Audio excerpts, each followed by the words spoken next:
Hiver 1958.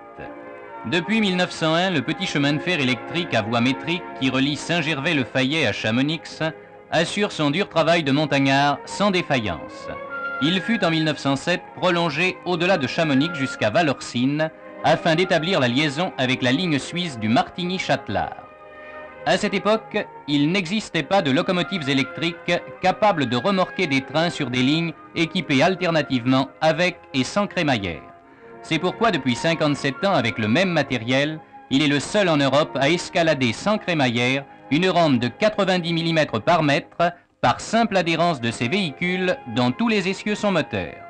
La sécurité à la descente est assurée par un frein à mâchoire se fermant sur un rail central. Jusqu'en 1905, le service de la ligne Saint-Gervais-Chamonix était interrompu pendant l'hiver car les chutes de neige abondantes interdisaient toute circulation. Pour remédier à cet inconvénient saisonnier, il n'y a qu'une solution. Le chasse-neige qui permet de maintenir la ligne ouverte à l'exploitation toute l'année.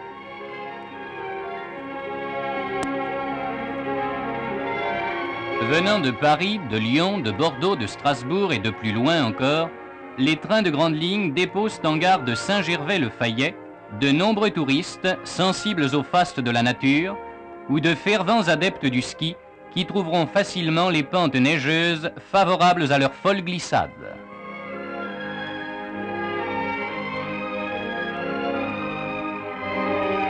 Mais puisque nous sommes à Saint-Gervais, il nous paraît intéressant, avant d'aller plus loin, de profiter de la proximité du TMB, tramway électrique du Mont-Blanc, pour gravir avec lui les rampes qui nous mèneront au col de Vose.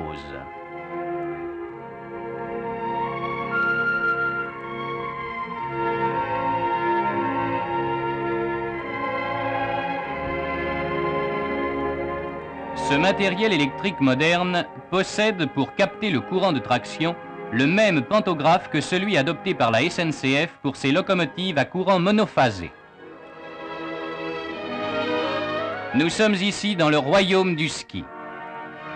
Hissés en douceur par les remontes-pentes, sportifs qualifiés ou amateurs arrivent sans fatigue jusqu'au point de départ de leur piste favorite. Puis, une descente vertigineuse, émaillée parfois de culbutes spectaculaires, les précipitera vers la vallée.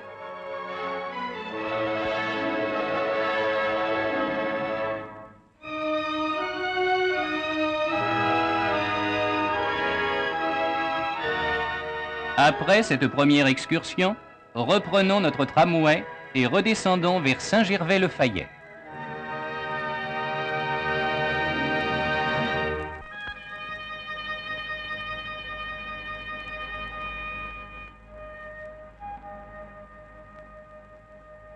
Des quais de la gare SNCF, les amateurs de neige, sac au dos ou valise en main, armés de leurs planches et de leurs bâtons, empruntent le petit train pour atteindre la station choisie tout en admirant pendant le voyage une véritable exposition de blanc.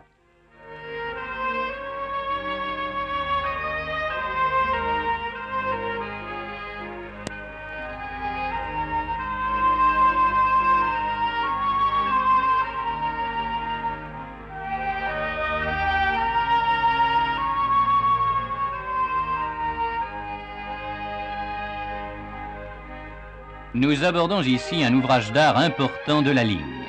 Le viaduc de Sainte-Marie qui enjambe à 52 mètres de hauteur la vallée de l'Arve, torrent assez capricieux dont les humeurs sont fonction des neiges plus ou moins éternelles.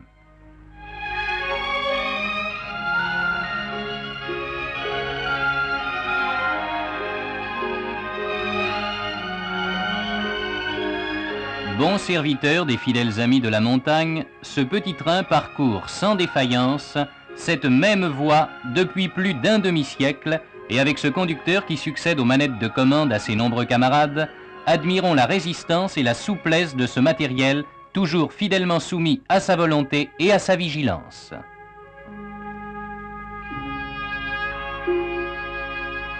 Cet arrêt nous permet de monter par le téléphérique jusqu'à Bellevue à 1790 mètres d'altitude. Quelle majesté dans le paysage qui se découvre à nos yeux sous cet aspect si nouveau.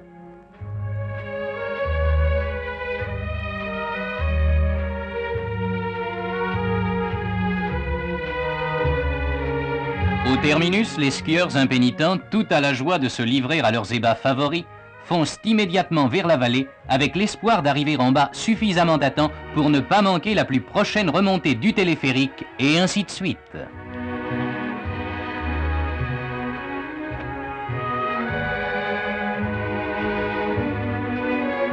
Redescendus par la Benne, nous arrivons à Chamonix-Mont-Blanc par notre petit train.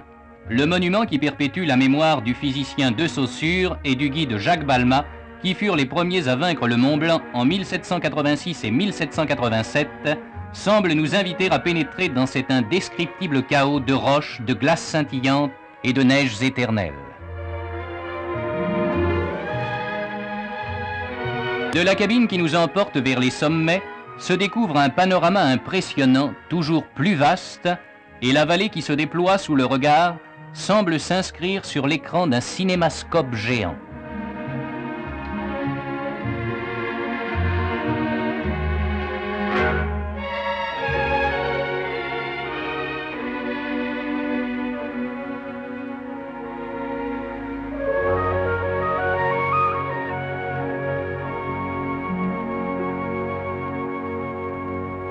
De la terrasse ensoleillée de Plan-Praz à 2000 mètres d'altitude, on peut vérifier l'adage affirmant que le monde est bien petit.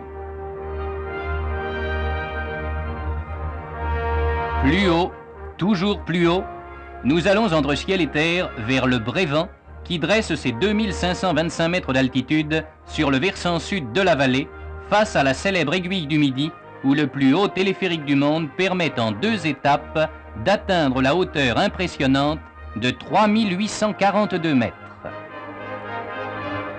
Du Brévent, nous pouvons découvrir un spectacle si grandiose qu'il ne manque jamais d'émouvoir les moins sentimentaux.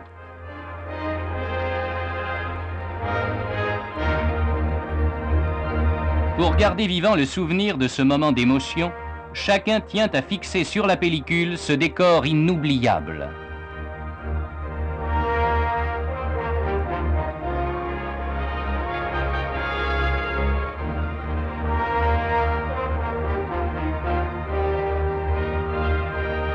De là encore, une longue piste de ski parfaitement aménagée descend vers la vallée.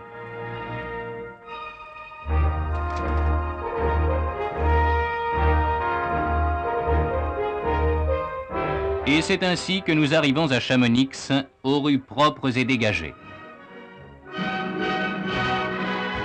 Ces jeunes personnes qui se dirigent vers la patinoire nous montreront bientôt leur talent en dessinant sur la glace de gracieuses arabesques, ou bien, après quelques pas hésitants, s'effondreront moins gracieusement avec de grands rires pour la grande joie des spectateurs.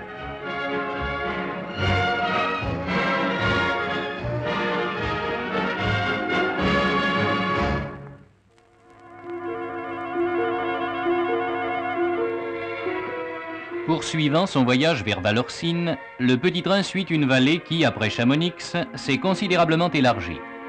De chaque côté de la voie, de coquets chalets dispersent quelques touches de couleur çà et là sur la blancheur de la toile de fond. Larges espaces ou étroits défilés, le paysage se renouvelle sans cesse, entretenant toujours l'intérêt des voyageurs.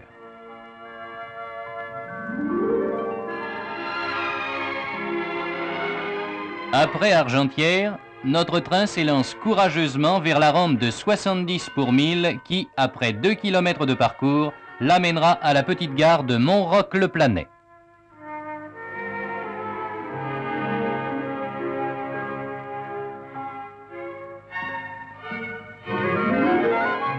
D'ici vont se répartir à travers les pentes neigeuses des environs, les skieurs entraînés, les alpinistes avertis et également les calmes promeneurs qui recherchent le repos dans le silence apaisant de cette blancheur immaculée.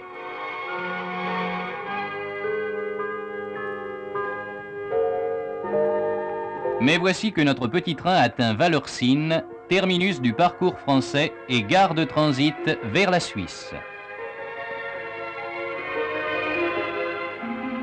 En effet, tout a une fin, même le matériel qui avait tenu avec tant de vaillance. Voici la nouvelle génération. Cette élégante et moderne automotrice fait ses premiers tours de roue, son parcours de reconnaissance et ses essais sur cette ligne qui, nous venons de le voir, possède quelques rampes sévères.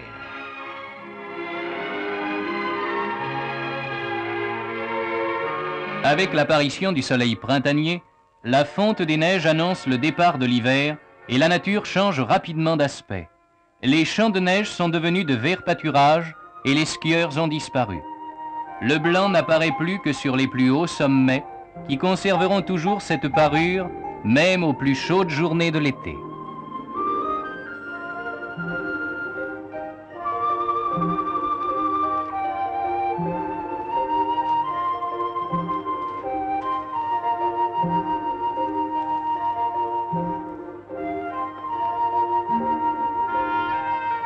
Le premier élément du nouveau train, composé de 2 automotrices encadrant une remorque, prend son départ de Saint-Gervais vers Chamonix afin de parfaire ses essais de contrôle avant sa mise en service officielle.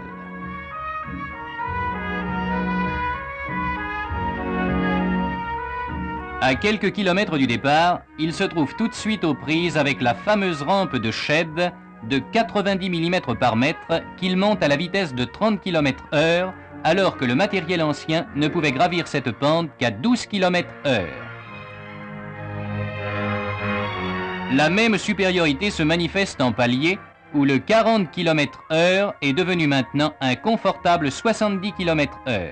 Ceci se traduit par une réduction sensible de la durée du trajet entre Saint-Gervais et Chamonix, sans toutefois mettre en jeu la sécurité des voyageurs. Grâce aux moyens modernes de freinage, freins pneumatiques à sabots, freins rhéostatiques de maintien, freins électromagnétiques d'arrêt, les vitesses peuvent être sensiblement augmentées sans risque. Des essais ont été effectués dans les plus fortes rampes. Ils ont permis de vérifier l'efficacité absolue des systèmes de freinage adoptés sur ce matériel.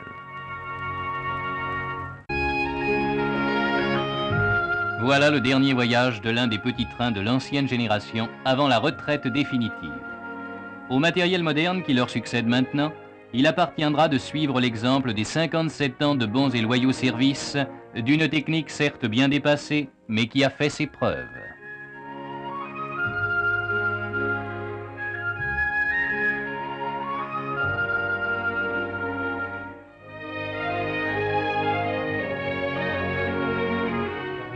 Après un voyage confortable, nous arrivons une fois encore à Chamonix.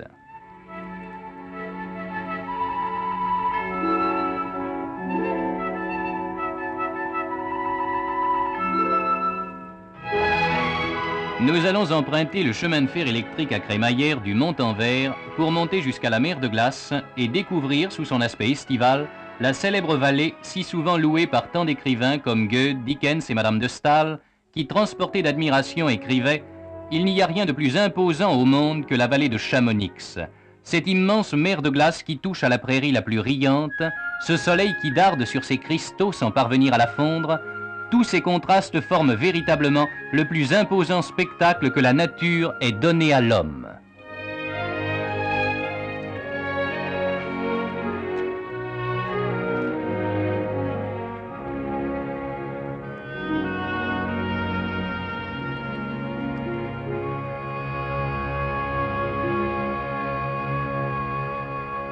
En quittant leur train à la station terminus du Mont-en-Vert, les touristes débarquent au cœur même de la mer de glace.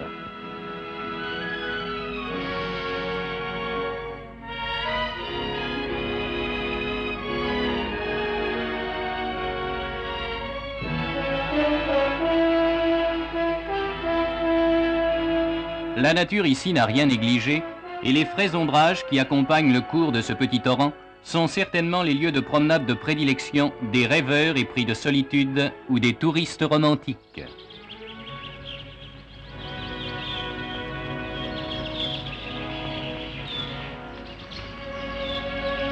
De son côté, l'homme n'a pas oublié son bien-être, et si l'été la vallée noyée de soleil est chaude, une piscine parfaitement aménagée lui permet des ébats rafraîchissants.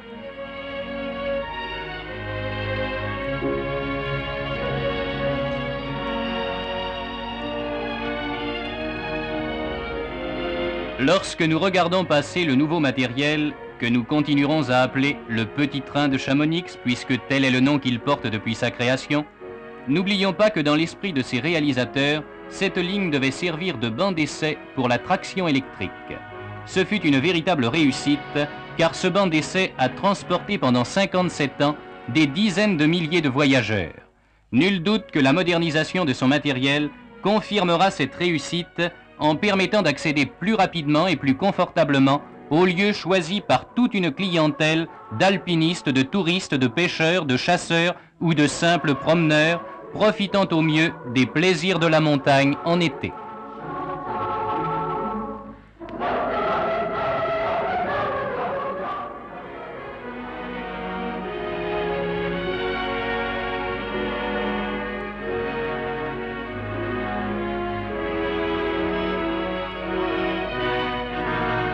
Souhaitons au petit train de Chamonix de servir bien et longtemps le tourisme alpin.